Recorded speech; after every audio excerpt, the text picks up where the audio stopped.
What is up, everybody? Welcome back to another video. In today's video, we are back to talk NFL draft for the Detroit Lions, of course. And today, we're here to talk about some of the late round / potential undrafted free agent targets for the Detroit Lions. So let's get it started. The Detroit Lions select Jameson Williams, Josh Pascal, Kirby Joseph, James Mitchell.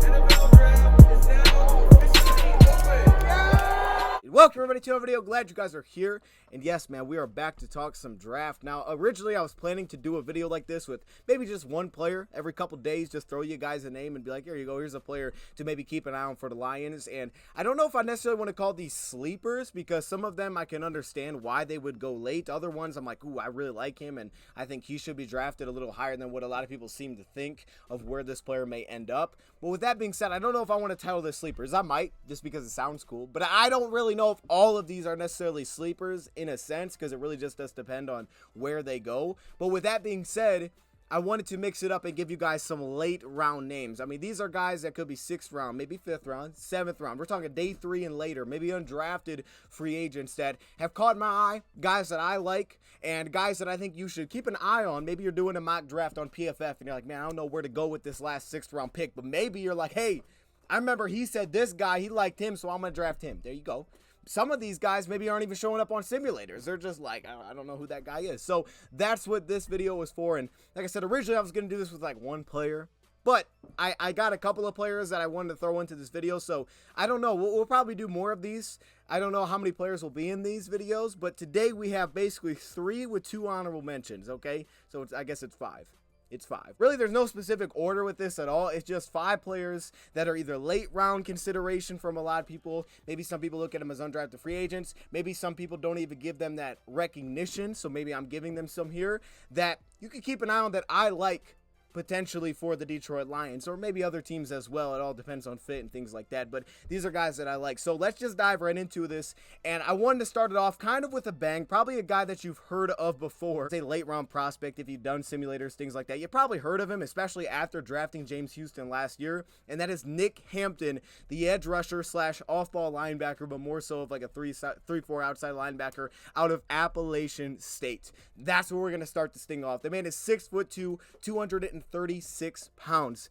James Houston should bring maybe some hype to players like this, maybe from smaller schools that were very productive, but also just are athletically just monsters. And that's basically the category that Nick Hampton kind of falls into here. Now, obviously, the fact that he's 6'2", 236 is undersized for an edge rusher. Like, that's one of those things where you're kind of like worried about what position can we put him in. And that was honestly the case when we drafted James Houston. It was like, okay, what is this guy going to be? Turns out they're just like, look, let's just make him an edge rusher. Let him do what he does best. That's just rush the passer. But still, you had to be aware of like certain situations you put him in. His frame isn't that big. He's an undersized edge rusher, so you had to protect him. And fortunately for the Lions, they were able to do that because of the personnel that they had on the defensive front, the size they had with the Kaminsky's, the Pascals. It allowed him to be freed up and able to play in certain games more than others as an edge rusher on the weak side of the field. And I think Nick Hampton's probably going to have to fall into a situation that's somewhat similar to that of what James Houston was able to fall into with us. Now, yeah, there's a potential that someone looks at him and says, let's play him a little bit more as an off-ball linebacker, because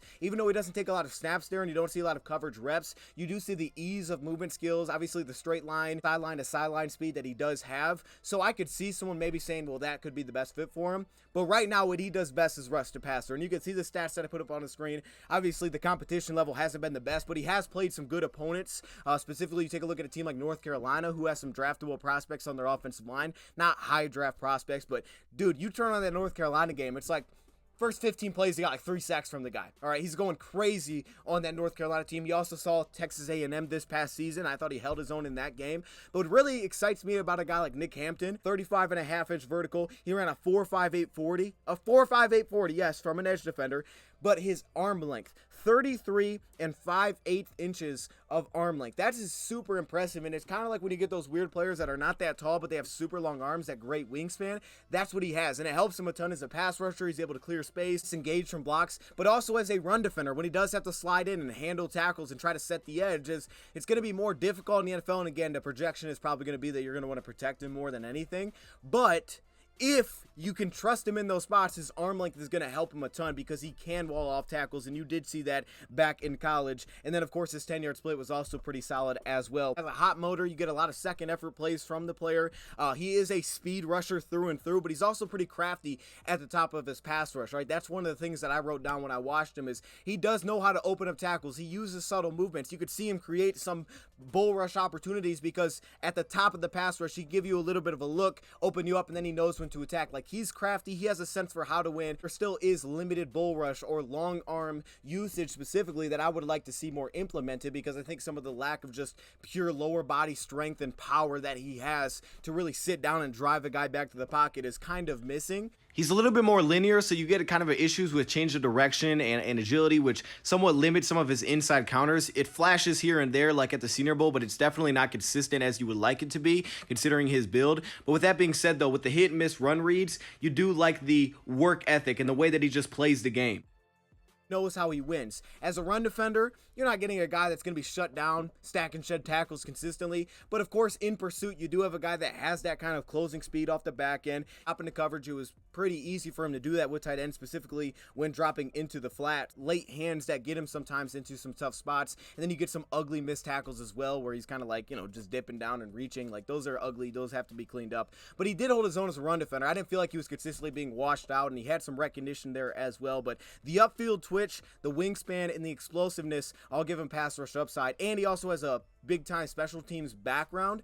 So for that, you would think at worst, and a lot of times with day 3 prospects, you're like, dude, if you're going to make the roster, you have to be a special teams impact player. He's got experience doing it. You would expect that he's going to be a really nice special teamer at the next level because of the traits that he carries. And then on top of that, at worst, he might just be a pass rusher, kind of like a James Houston. So I'm starting off with Nick Hampton here first. Small school, but super productive. All right, the next player I have is, and I try to look for guys that I feel like would fit in the Dan Campbell mantra, the best that I can from the film alone, and that's like the toughness, right? Those guys that you just bring it, and you're like, man, I can just see it. And I think this next guy is exactly that. That is Blake Whitehart, and I apologize if I'm saying anybody's name wrong, the tight end out of Wake Forest. Like, this guy, I think, just is that from the tight end position. He's just all that, right? Now, this could be one of those players that, our last guy, Nick Hampton, I think he could get drafted maybe round 6, round 7, maybe somewhere in that James Houston range, and Blake Whitehart could fall himself into that somewhat similar category where I could see a player like this getting drafted. I think he's a draftable prospect for sure. 6'3", 247.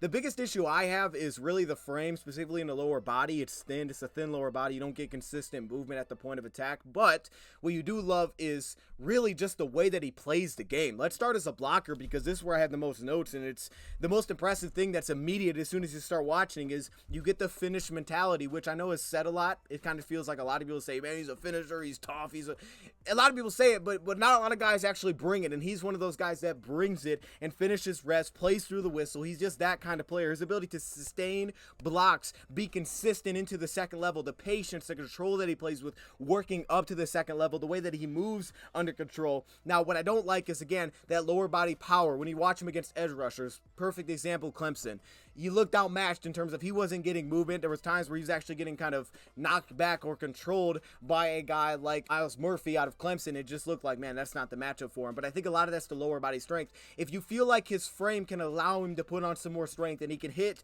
an NFL weight room and you can put some of that bulk on him, this could be a guy that you really like, because outside of that, there's not a lot of things to not like with him as a blocker. His ability to sustain, consistently find his inside hand as a pass protector, which allows him to win those reps, and just to control the finishing ability. Like, this is a player I just love watching as a blocker. I love it, man. He can play in line, he can play out in space, block up to the second level. He has that ability to sustain with effort and base consistency with width.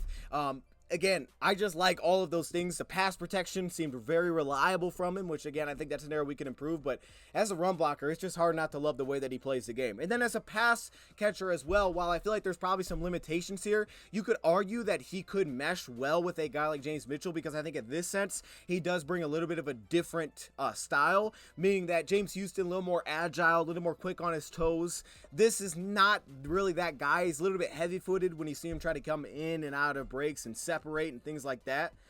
I feel like this player lacks a little bit of that, like James Houston had. But what he does have is he does have some open it up speed. He ran a 4.740, which isn't bad. 35.5-inch verticals, that's pretty impressive. 20 bench press reps, 1.63 10-yard split, which is very impressive. You do see some speed there, and if you notice, Wake Forest used him a lot as kind of a seam threat, which makes sense. He plays with good concentration, he plays with soft hands, and the willingness and plus body control in the air to make plays over the middle of the field. Fearless to leave, get in the air, and make a play to attack the football. Just need to sit down in terms of zone coverage, find those little holes, be really smooth underneath is something that I think is going to be lacking when you watch him. You know, the twitch, the agility just isn't really there, but the speed is definitely there. I feel like you got a willing pass catcher that, yeah, I mean, there's passes that do get broken up, but I thought they were more on the quarterback than anything just because of the timing of the offense over the seam. But he has a little bit of craftiness to him as a route runner. That you'll see him utilize his eyes really well, and he does the same thing as a blocker. His ability to set up blocks by his eyes and his head movements in a way that he can kind of come out and just delay things.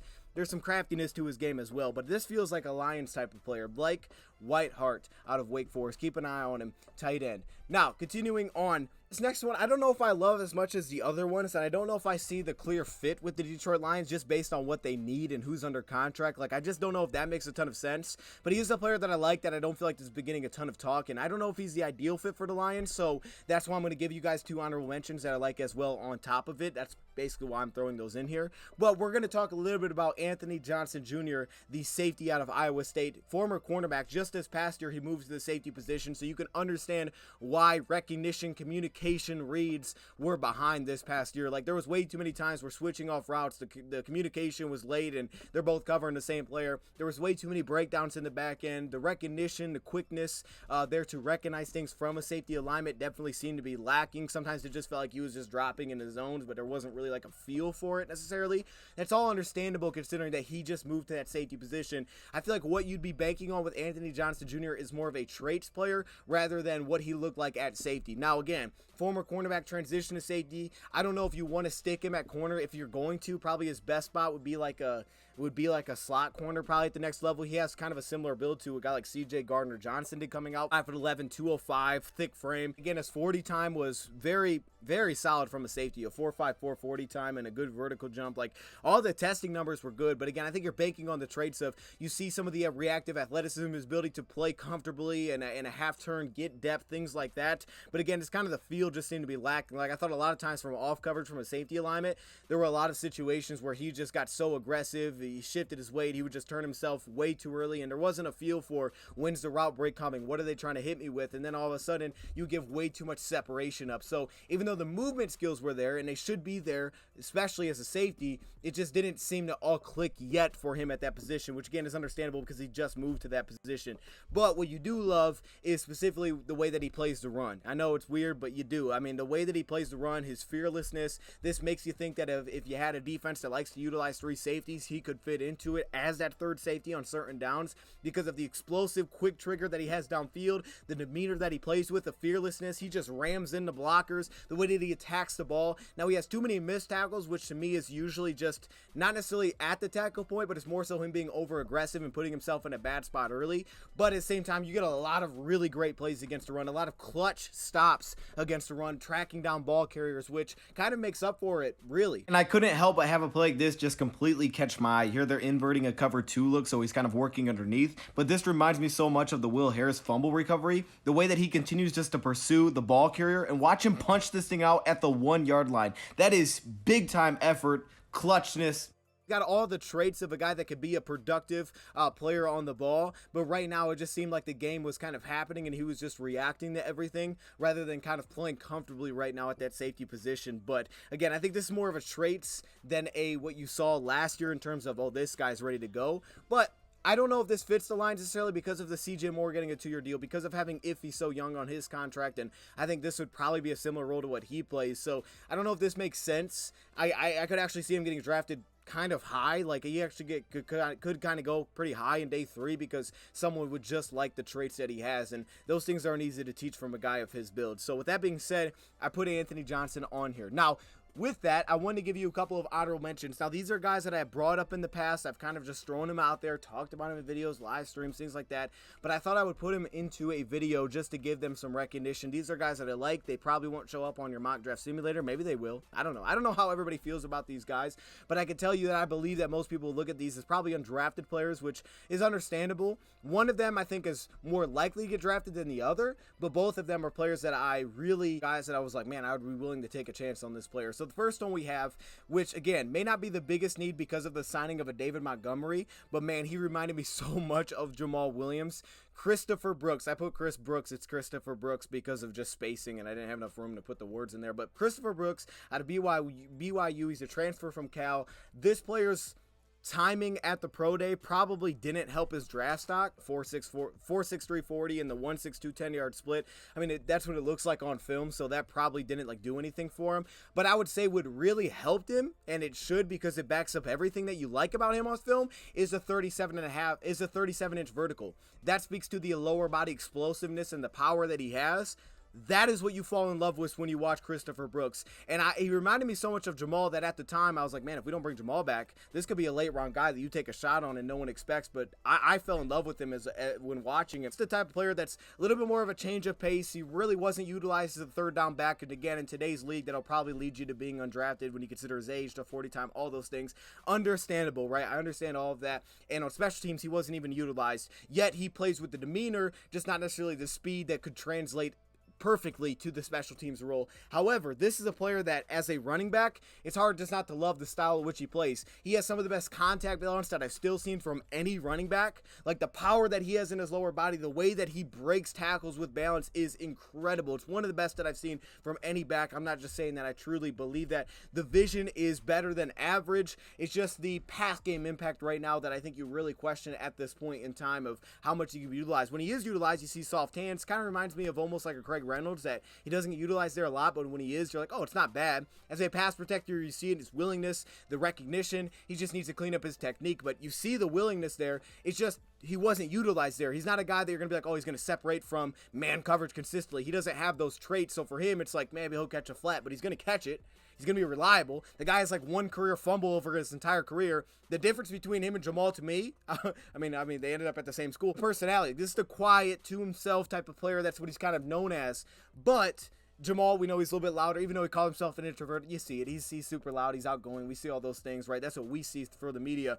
But aside from that, everything that you love about Jamal, you will love about Christopher Brooks. The patience, telling you if there was a UDFA running back out there and you just wanted like that had it up here, that's the guy that I'm going out and I'm making and I'm signing, just because I get it. The 40 time isn't great. You question some of the upside. I love the player though. And then finally, especially at that position, finally a guy that I've also brought up a ton, just kind of throwing his name out there, probably will go undrafted because of his age, and considering that in this last year where he transferred to a bigger school, the production didn't really match anything that would get you excited, is Jordan Perryman, the cornerback out of Washington. He's a transfer from UC Davis. He's an older prospect, but with that being said, oh my goodness, that I think he took leaps and bounds transferring to a school like Washington that has developed and put out some really good NFL cornerbacks that have been able to be productive early in their career. I thought he took big time steps by just transferring to a school that had that kind of pedigree, being able to develop those types of players. Because right now, where I think he's lacking the most is the ball skills, which if you don't make plays on the football, it's going to be hard to get drafted. At the same time, the production isn't there. So he's probably not going to get drafted. You do like the size, 6 foot, 200 pounds, probably would run a really solid 40 time that would be able to translate. I like him most as a press man corner over every type of, play style. But again, it's the play strength, it's the demeanor that he plays with. I love all of those things for his game. I think he's probably best suited right now as a press corner because he just did not look fluid as an off coverage corner at this point in time. Too many times it's not fluid. He's just kind of running into guys. But I thought there was development there from off coverage where he started to look more fluid, and you're like, okay, you can see the coaching actually developing through the year. You can see how he's looking better. You saw it against Texas. I mean, the way that he played Texas, you're like, oh wow, there's something here. I thought the development was just clear when you watch him. I even think their slot ability, I know that his size doesn't really point to that, but I really think their slot ability, because I think the issues that he had on the outside would actually be hidden a little bit if he was kicked inside. The special teams abilities there, he's got a background of playing gunner, but even UC Davis, he has a returner background because he's a former running back. I love me some Jordan Perryman, and I know that it's not there yet. He's going to need time, and you don't know if it's going to get there, so he's probably going to go undrafted. But the recognition, things like that from off coverage, a lot of teams are doing that now. A lot of teams love the zone. He's not great there, but he is able to press, get up on you. He's got the speed. He's got the movement skills. He's got the demeanor that you love. He's got the size. I would be willing to take a shot on him, and especially if he ends up as UDFA, I'd throw some guaranteed money at the guy just to see what it can turn into, because this guy has a lot of things. It's just he needs time with the coaching staff, and I think you saw the development through Washington that you can buy into, saying that this guy is still getting better. He's still growing, and there is something here. I think he's a legitimate draftable prospect, but he probably won't. He probably won't get that, but that's okay. He's one of my favorites as a late round guy. So those are my 2 honorable mentions. Yes, I have loved those dudes early in the process. Those last 2, I fallen in love with those guys early in the process, and I still really like them. But the first 3 are guys that I have recently, came upon and doing these reports and just diving into so many players. Those are 3 guys I think are interesting, but trust me, there's a lot of other guys out there that I do like late. And so if you want another one of these videos, let me know in the comments below, because I can bring one. Let me know your thoughts in the comments below. Thank you for watching, and I'm out.